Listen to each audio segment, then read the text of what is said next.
नमस्कार, मैं अर्जुन तुकाराम लाड, टीजीटी हिंदी, जवाहर नवोदय विद्यालय, बरपेटा, असम। आज के इस सत्र में आप सभी का हार्दिक स्वागत करता हूं। आज जो हम पाठ पढ़ने जा रहे हैं बहुत ही महत्वपूर्ण है और इस पाठ का नाम है शब्द विचार।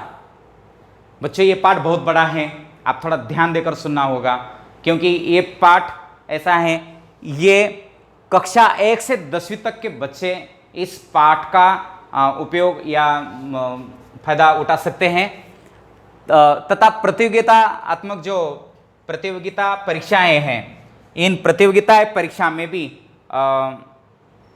ये पाठ बहुत ही महत्वपूर्ण रहेगा, उपयुक्त है। हिंदी व्याकरण का ये पाठ है। तो सबसे पहले पाठ प्रवेश, शब्द का महत्व हम देखेंगे, शब्द परिचय तथा परिभाषा देखेंगे और शब्द के जो भेद है, विविध भेद, ये आपके लिए महत्वपूर्ण है और वो हम देखेंगे। तो शब्द प्रवेश हम करते हैं कि एक या अनेक वर्णों के सार्थक और स्वतंत्र ध्वनि को हम शब्द कहते हैं। पर हिंदी भाषा में ऐसा एकमात्र वर्ण वाला शब्द है। ध्वनि समूह के आधार पर या सार्थक और निरर्थक शब्द भी होते हैं, यहाँ मैंने दिए नहीं है, लेकिन व्याकरण में केवल सार्थक शब्दों का जिक्र होता है। व्याकरण में केवल सार्थक शब्दों का ही महत्व होता है या विवेचन किया जाता है, परंतु निरर्थक शब्दांश किसी दूसरे के साथ जब जुड़ जाते हैं तब ये सार्थक हो जाते हैं। तो प्रत्यय है, उपसर्ग है, कारक है, इनके साथ जुड़कर वो सार्थक बनते हैं। यही सार्थक शब्द जब वाक्य में प्रयुक्त होते हैं तब उन्हें पद कहते हैं। 10वीं में शब्द और पद है, 9th क्लास में भी है शब्द और पद। शब्द किसे कहते हैं, पद किसे कहते हैं, या पदबंध प्रकार 10 क्लास में है, तो वहाँ भी आपको ये थोड़ा सा रेफरेंस के रूप में काम आएगा। तो शब्द का महत्व, शब्द ही ब्रह्म है, शब्द ही परब्रह्म है। शब्द से क्या नहीं होता है, शब्द से ही हम यहाँ हैं, शब्द ही सब कुछ है। देखिए, शब्द से किताब बनती है, शब्द से ग्रंथ बनते हैं, शब्द ही ब्रह्म है, तो आप समझ सकते हैं। तो शब्द का महत्व, भाषा की अभिव्यक्ति का मूल आधार शब्द होते हैं। शब्द ही बातचीत तथा कथ्य में आने वाले व्यक्तियों को, प्राणियों, वस्तुओं, गुणों, क्रियाओं, भावनाओं, विचारों आदि को प्रकट करते हैं। कभी कभी उपयुक्त शब्द न मिलने के कारण हम बोल नहीं पाते, अटक जाते हैं, तो हमारी अभिव्यक्ति का साधन ही शब्द है। इसीलिए शब्द का बहुत ही महत्व है। तो देखिए, शब्द की परिभाषा क्या है, आपको काम आएगी। आपको शब्द की परिभाषा आना बहुत आवश्यक है। वर्णों के सार्थक समूहों को शब्द कहते हैं। शब्द भाषा की स्वतंत्र अर्थवान इकाई है। शब्द जब वाक्य के बाहर है तो वह शब्द होता है, लेकिन शब्द जब वाक्य के बाहर है तब वह शब्द होता है, लेकिन शब्द जब वाक्य में प्रयुक्त होता है तब उसे पद कहा जाता है। हाँ, जैसे ये लड़का है, एक शब्द है क्योंकि इसका अर्थ है। लड़का बोलने से हमें, हाँ, लड़का, लड़की, हम भेद स्पष्ट कर सकते हैं। लेकिन कोई एक है, कौन है, लड़का है या लड़की है, भाई हमें इन शब्द से तुरंत अर्थ, जैसे कमल, कमल बोलते फूल का याद आ जाता है। लेकिन अगर हमने बोल दिया कि लमक, क्या अर्थ है, उसका अर्थ स्पष्ट नहीं हो रहा है, वो निरर्थक हो जाएगा। लेकिन कमल सार्थक है, तो ये शब्द हैं। तो ये वर्णों की सार्थक समूह को हम शब्द कहते हैं। शब्द की परिभाषा, शब्द के भेद बहुत महत्वपूर्ण है बच्चों। आपको ये अलग अलग, मेरे आने वाले वीडियो में आपको ये अलग अलग मिलेंगे, एक मिलेंगे, लेकिन अब मैं सारे एक जगह पर दे रहा हूं। कोशिश करता हूं कि 30 मिनट में ये सारा समाप्त हो जाए। अब देखिए, अर्थ के आधार पर, शब्द के भेद, अर्थ के आधार पर, प्रयोग के आधार पर, स्रोत के आधार पर, रचना या व्युत्पत्ति के दृष्टि से, व्याकरणिक विवेचन, प्रयोग की दृष्टि से ये शब्द के भेद हैं। तो सबसे पहले हम अर्थ के आधार पर जो भेद है वो देखते हैं। अर्थ के आधार पर का सबसे पहला जो भेद है, एक आरती शब्द। एक अर्थ के भी शब्द होते हैं। एक आर्थी शब्द वे हैं जिनका एक ही अर्थ होता है। समझ ले, एक आर्थी शब्द वे हैं जिनका एक ही अर्थ होता है। व्यक्तिवाचक संज्ञा इसी श्रेणी के शब्द होते हैं। जैसे सरदार पटेल मतलब पटेल जी हैं, उनका कोई अलग से अर्थ नहीं है, उनका एक ही अर्थ है। मोतीलाल नेहरू है, सपोज मैं अर्जुन लाड हूं तो अर्जुन लाड। हाँ, बाबा साहेब आंबेडकर, जवाहर नवोदय विद्यालय मतलब जवाहर नवोदय विद्यालय। हाँ, तो गंगा है, सोमवार है, रविवार है, आदि शब्द ये एक आर्थिक है, इनके कोई अलग से अर्थ नहीं है, इसलिए एक अर्थक शब्द या एक आर्थी शब्द इनको कहा जाता है। तो देखिए अनेकार्थी शब्द, हाँ ये आपने पढ़ा है। अनेकार्थी शब्द वे शब्द है जिनके एक से अधिक अर्थ होते हैं। उदाहरण मैं दे रहा हूं, अली शब्द के 3 अर्थ होते हैं। एक है भोरा, दूसरा है सखी, तीसरा है कोयल। अब देखिए कल शब्द इसका आगामी, अगला, दिन। अब ये कर है ना, हाथ, ये कर भी बोलते, कर का ये हाथ भी होता है और टैक्स भी होता है, या हाथी की सूंड भी होता है। घन का अर्थ होता है बादल भी होता है, घटा भी होता है, अधिक, बड़ा भी होता है। अनंत शब्द है, आकाश है, ईश्वर है, इसके अर्थ होते हैं। गुरु शब्द है, उसका शिक्षक भी अर्थ है, बड़ा भी, भारी, चालाक, इसके अर्थ होते हैं। मगर अनेकार्थी शब्द का एक भेद है, समरूपी शब्द वास्तव में ये देखिए कि भिन्न भिन्न है, परंतु एक समान होने के कारण इनको समरूपी शब्द कहलाते हैं। जैसे बस, अब मैं बस थोड़ा ही दे दो, बस हो गया, बस। एक तो ये बस है और दूसरा जो गाड़ी है बस, इसको सम उच्चारित शब्द भी कहते हैं। इसका काम कार्य भी है, दूसरा भी अर्थ है, पर पंख भी है, पर लेकिन पर आम खाने वाला आम भी है और सामान्य भी है। तो इसके सम उच्चारित क्या बोलते हैं उसको, समउच्चारित शब्द, समउच्चारित भिन्नार्थक शब्द, उच्चारण समान होता है लेकिन अर्थ मात्र भिन्न होता है। जैसे दिन, कैसे दिन और दिन। अब देखिए पहले दिन का अर्थ होता है दिवस, डे, दूसरे दिन का अर्थ होता है गरीब, पुअर, है कि नहीं। तो ये इस प्रकार के सम उच्चारित भिन्नार्थक शब्द होते हैं, जो वो भी आपके पास दिए जाएंगे, ये भी आप परीक्षा में के लिए महत्वपूर्ण होते हैं। पर्यायवाची शब्द, तीसरा जो भेद है इसका, जिनका शब्द का अर्थ समान होता है और एक ही वस्तु के व्यंजक होते हैं, उन्हें पर्यायवाची या समानार्थी शब्द भी कहा जाता है। ये भी आपके परीक्षा में महत्वपूर्ण होते हैं। मैंने उदाहरण कम दिए हैं, आपको और उदाहरण मिलेंगे। जो हमारे गृह कार्य की जो नोट है उसमें हम आपको दे देंगे। रात, निशा, रजनी, रात्रि, रात शब्द के पर्यायवाची है। अग्नि शब्द के पर्यायवाची आग है, पावक है, ज्वाला है, अनल है, ये पर्यायवाची शब्द हैं। देखिए विलोम शब्द, ये भी आपकी परीक्षा में लिए बहुत महत्वपूर्ण होते हैं, चाहे वो आपकी परीक्षा प्रतियोगिता की परीक्षा हो या अपनी कक्षा फर्स्ट से लेकर 10th तक की परीक्षाएं हो, इनमें ये सवाल आ जाते हैं। तो विलोम शब्द, जिन शब्द का अर्थ अन्य शब्द के अर्थ से उल्टा या विपरीत होता है, उन शब्दों को विलोम शब्द कहते हैं। देखिए कभी कभी हमें विलोम शब्द, पर्यायवाची शब्द या विपरीतार्थक शब्द, विपरीत मतलब उसका उल्टा, रात दिन, सुख दुख, आग पानी, अपमान सम्मान, अंधकार प्रकाश, न्याय अन्याय, अंदर बाहर, ये सारे विलोम शब्द हैं। इससे आपको पता चलेगा कि हर शब्द पहले शब्द का उल्टा अर्थ दे रहा है। प्रयोग के आधार पर, अब देखिए शब्द का जो दूसरा भेद है, प्रयोग के आधार पर एक सामान्य शब्दावली के शब्द, तकनीकी शब्दावली के शब्द, अर्ध तकनीकी शब्दावली के शब्द। अब देखिए इसका पहला भेद देखेंगे कि सामान्य शब्दावली के शब्द कौन से। सामान्य शब्दावली के शब्द वे शब्दांश जो भाषा समुदाय के सभी व्यक्तियों द्वारा बिना किसी भेदभाव के दैनिक कार्यों या क्रियाओं में प्रयुक्त किए जाते हैं। फिर से बताऊं, वे शब्द जो भाषा समुदाय के सभी व्यक्तियों द्वारा बिना किसी भेदभाव के दैनिक कार्यों या क्रियाओं में प्रयुक्त किए जाते उन्हें सामान्य शब्दावली के शब्द कहते हैं। अब बच्चों देखिए, ये आपके प्रतियोगितात्मक परीक्षा में ये है, लेकिन सामान्य शब्दावली ये भेद जो है कक्षा 8वीं हो, कक्षा 9वीं हो, कक्षा 7वीं हो, कक्षा 6ठी हो, इसमें आपके पाठ्यक्रम में नहीं है, लेकिन पता होना बहुत जरूरी है। ये शब्द मात्र आपके किताब में आते हैं।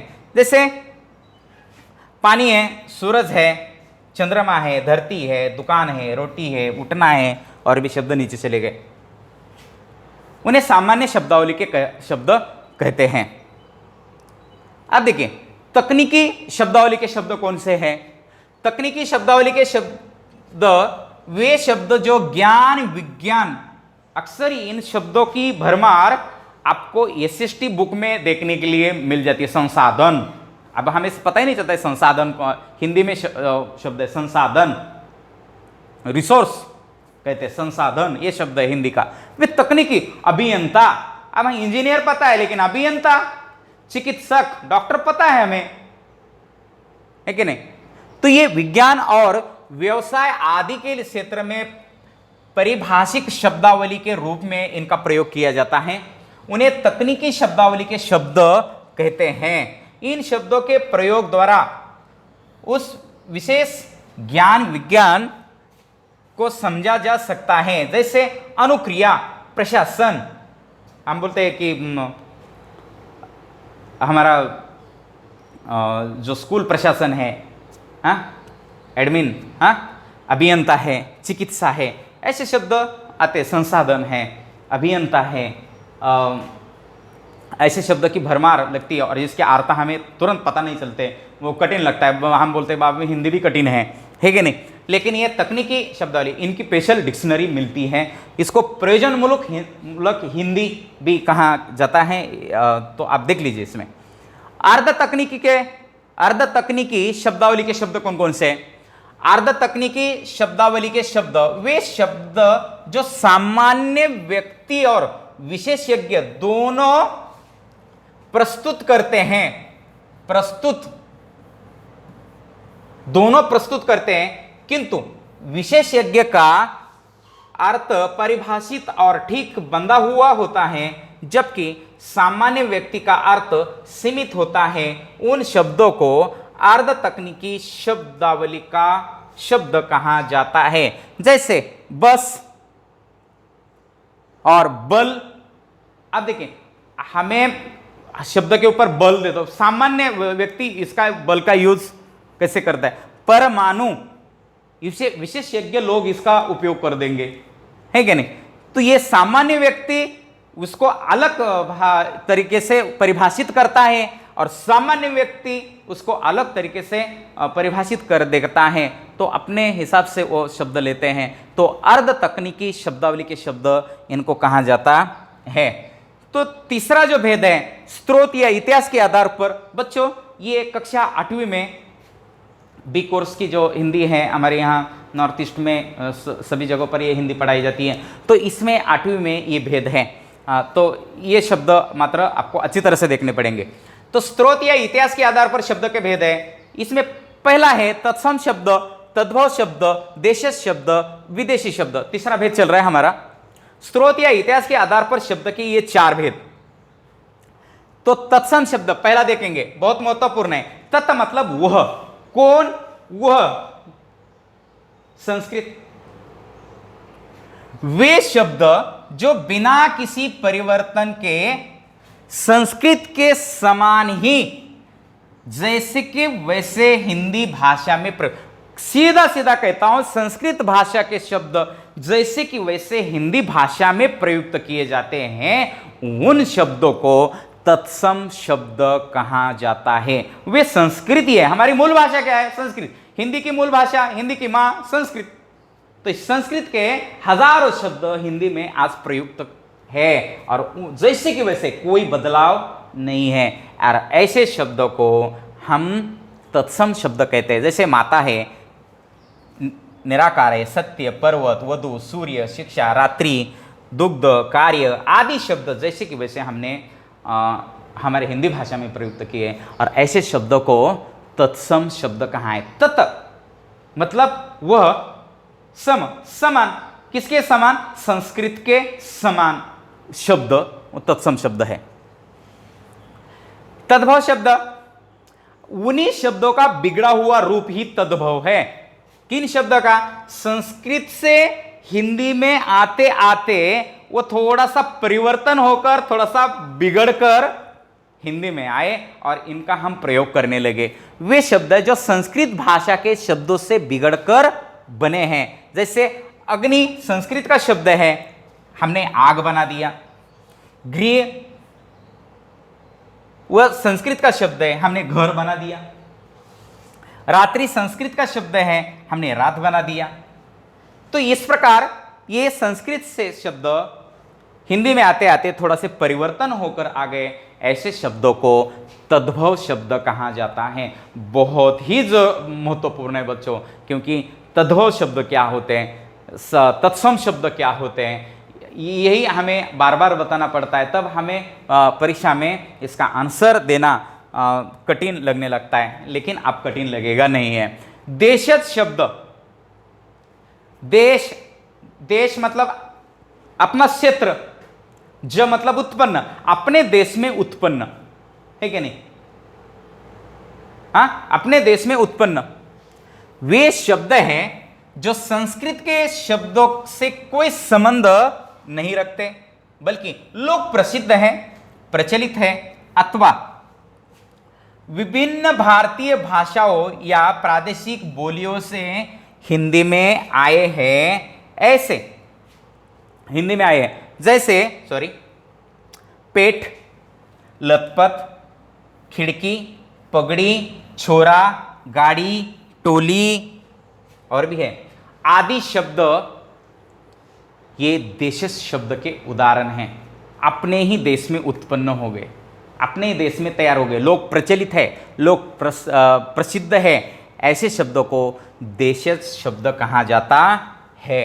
विदेशी शब्द, अब विदेशी का अपना देश छोड़कर दूसरे देश के सारे विदेशी है कि नहीं? विदेशी शब्द वे शब्द जो अंग्रेजी, अरबी, फारसी, तुर्की, पुर्तगाली आदि विदेशी भाषाओं से हिंदी में आए हैं। अंग्रेजी से कौन कौन से शब्द आए, हम भाषावार देखते हैं। अंग्रेजी से मास्टर है, स्कूल है, रेल है, कोट है, ये तो बूट नहीं है, ये दूसरे भाषा के भी है। कोई भी जो दिखता है अंग्रेजी में हम तो फैन, टेबल, चेयर है कि नहीं? एसी, जितने भी अंग्रेजी में हम इन शब्दों को बोलेंगे उतने सारे अंग्रेजी के विदेशी शब्द। पुर्तगाली भाषा से प्याला है, आलू है। आलू देखिए पुर्तगाली भाषा का शब्द है जो हम हर दिन खाते हैं। ये पलटन है, आज पिक्चर आ रही है उसकी, है कि नहीं? पलटन पिक्चर है। साबुन है, अलमारी है, कमरा है, जो ऊपर भी दिया था मैंने। अरबी भाषा से गरीब, फकीर, अदालत, ईमानदार, कसूर, बहुत सारे शब्द का हमारे हिंदी में इनका प्रचलन है। फ्रेंच भाषा से कूपन, कारतूस, कक्षा 10वीं में ये शब्द है, कारतूस नाम का पार्टी है। फारसी भाषा से जल्दी, तमाम, चाकू, शिकायत, तुर्की, कालीन, कैची आदि शब्द फारसी भाषा से हमारे हिंदी भाषा में या तुर्की भाषा से हिंदी भाषा में आ गए। ऐसे सारे शब्दों को हम क्या कहते हैं? विदेशी शब्द कहते हैं, जो दूसरी भाषा से हमारे यहाँ आए। तो देखिए, इसके अतिरिक्त नए शब्द बनाने में इन स्रोतों का भी प्रयोग किया जाता है। देखिए, ये 4 होने के बावजूद कौन कौन से? तत्सम शब्द, तद्भव शब्द, देशज शब्द तीसरा, और चौथा विदेशी शब्द। इनके अतिरिक्त भी कुछ अन्य स्रोत है, इनके माध्यम से शब्द का निर्माण किया जाता है। उसमें से पहला है अनुकरणात्मक, खटखटाना, हड़बड़ाना, फुसफुसाना आदि से भी हम शब्द का निर्माण किया जाता है। दूसरा है संकर। संकर मतलब मिलावट। वे शब्द 2 भाषा के स्रोत से बनते हैं, हिंदी और संस्कृत भाषा से। वर्षगांठ, अब देखें, वर्ष हिंदी है, गांठ वर्षगांठ दोनों से बना। मांग पत्र, देखिए जांचकर्ता, कपड़ा उद्योग, ये हिंदी और संस्कृत के मेल से बने। हिंदी और अरबी के मेल से किताब घर, घर अलग शब्द है, किताब अलग शब्द है, थाना अलग है, दार अलग है, बैठकबाज। हिंदी और संस्कृत और अंग्रेजी तीनों से कभी मिलते। देखिए रेलगाड़ी, रेल अंग्रेजी शब्द है, गाड़ी हिंदी है। योजना कमीशन, योजना हिंदी है, कमीशन अंग्रेजी है। तो मैं हिंदी और अंग्रेजी के मेल से भी कुछ शब्द ऐसे जो मिलावट वाले शब्द हैं, इनको संकर शब्द कहा जाता है। अब देखिए हमारा जो दूसरा भेद है शब्दों का, रचना व्युत्पत्ति के आधार पर शब्द के 3 प्रकार होते हैं। ये भी बहुत महत्वपूर्ण है, इसके आधार पर भी प्रश्न आ जाते हैं। पहला है रूढ़ शब्द, रचना व्युत्पत्ति के आधार पर रूढ़ शब्द, यौगिक शब्द, योग रूढ़ शब्द। आप देखते हैं जरा कि रूढ़ शब्द क्या होते हैं। रूढ़ शब्द वे शब्द जो किन्हीं अन्य शब्दों के योग से बने हो या जिनके खंड का कोई अर्थ न हो। इनके टुकड़े करने के ऊपर बात, उसका कोई अर्थ होता नहीं है, किंतु विशेष वस्तु के लिए वे प्रसिद्ध हो गए हैं। घोड़ा, काला, जल आदि शब्द रूढ़ शब्द के उदाहरण है। इसके अगर कोई इसका टुकड़े कर दिए, इसके खंड का कोई अर्थ नहीं। घो का क्या अर्थ है, डा का क्या अर्थ है, कोई नहीं है। का क्या अर्थ है, कोई नहीं। ला का कोई अर्थ नहीं है। इनके खंड करने के ऊपर उसका कोई अर्थ नहीं। विशेष वस्तु के लिए वो प्रसिद्ध हो गए। घोड़ा घोड़े के लिए, काला काले के लिए, जल जल के लिए वो प्रसिद्ध हो गए। ऐसे शब्दों को रूढ़, मतलब समाज में रूढ़ हो गए। अब देखिए यौगिक शब्द, यौगिक शब्द वे शब्द हैं जो दूसरे शब्दों के योग से बने हैं, दूसरे शब्दों के योग से बने हैं।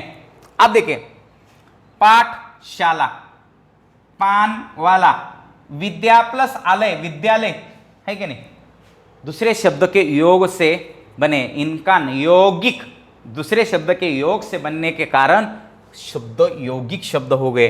ये दूसरा भेद है यौगिक शब्द। और इसमें से तीसरा जो भेद है योग रूढ़ शब्द, वे शब्द है जो यौगिक होने पर भी सामान्य अर्थ प्रकट न करके किसी विशेष वस्तु के लिए निश्चित हो जाते हैं।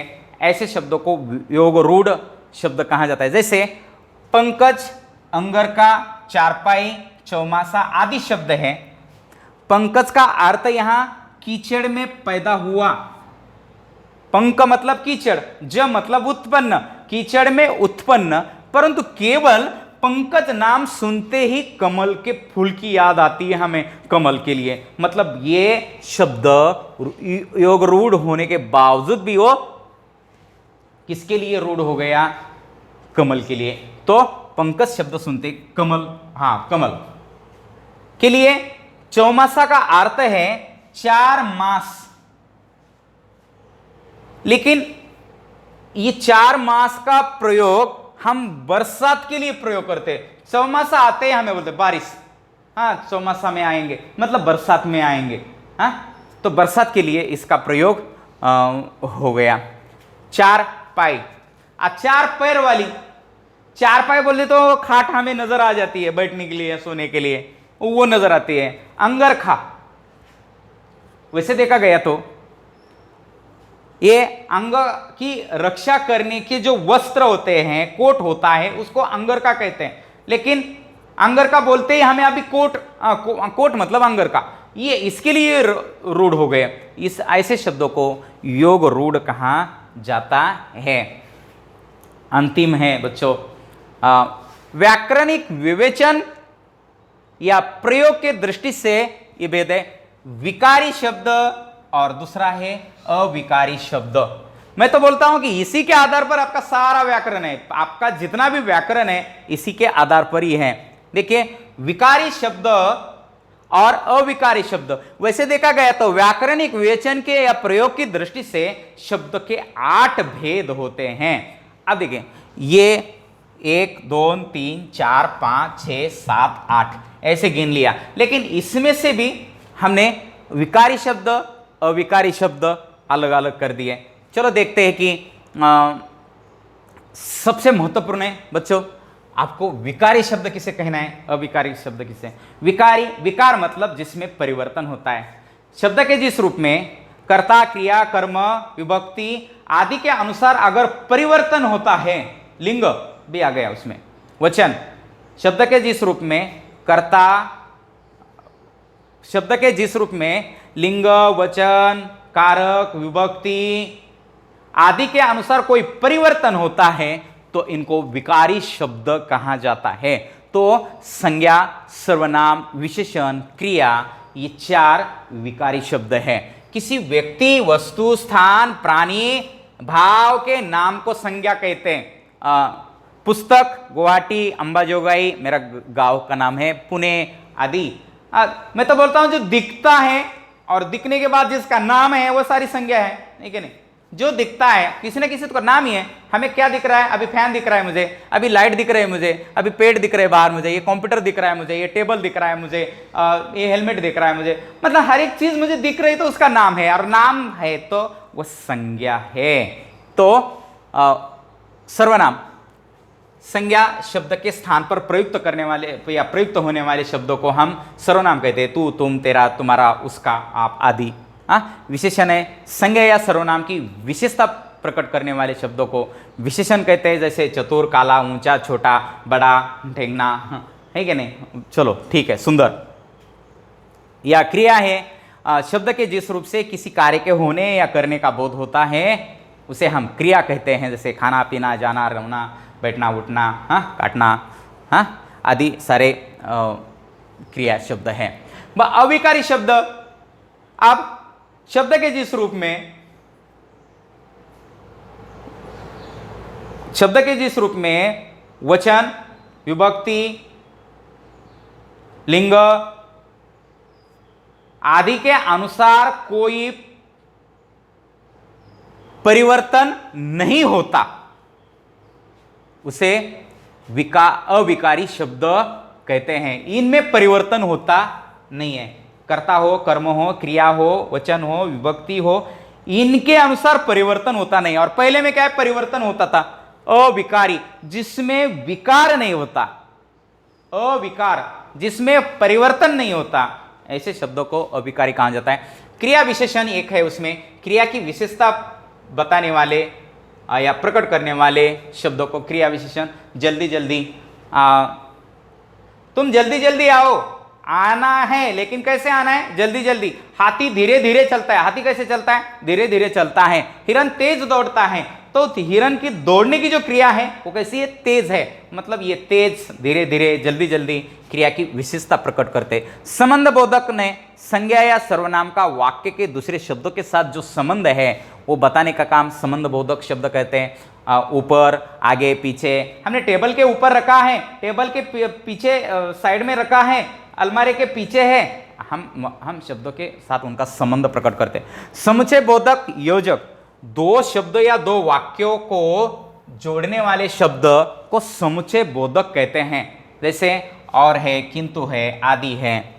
विस्मय आदि बोधक, इसको द्योतक भी कहते हैं। हर्ष है, शोक है, आश्चर्य है आदि मन के भाव को प्रकट करने वाले शब्दों को विस्मय आदि बोधक, इसको उद्गार वाचक वाक्य या शब्द भी कहते हैं। वाह कितना ठंडा, अच्छा लग रहा है, छी कितना गंदा है, अरे तुम कब आ गए, वाह बहुत ही सुंदर है। ऐसे जो मन के भाव है इस विस्मय आदि बोधक शब्द से हम प्रकट करते हैं। तो ये बच्चों यहाँ पूरा शब्द के भेद प्रकरण में समाप्त कर दिया है। पुनरावृत्ति के लिए प्रश्न है, अर्थ की दृष्टि से शब्दों के भेद स्पष्ट कीजिए उदाहरण देकर, प्रयोग की दृष्टि से शब्दों के भेद, इतिहास की दृष्टि से, रचना की दृष्टि से, विकारी अविकारी, भाषा में शब्दों का क्या महत्व है, ये आपको स्पष्ट करना है। चलो इससे संबंधित विविध प्रकार के टेस्ट हम गूगल शीट में आपको पास दे देंगे, गूगल क्लासरूम में आपके पास दे देंगे। तब तक के लिए आपसे हम विदा लेते हैं। बहुत बहुत धन्यवाद। आप ये पाठ जो है, इस पाठ को अच्छी तरह से आप सुनेंगे, अनुकरण करेंगे और उदाहरण जोड़ेंगे। आशा करता हूँ निश्चित ये पाठ आपको बहुत ही अच्छा लगेगा। धन्यवाद।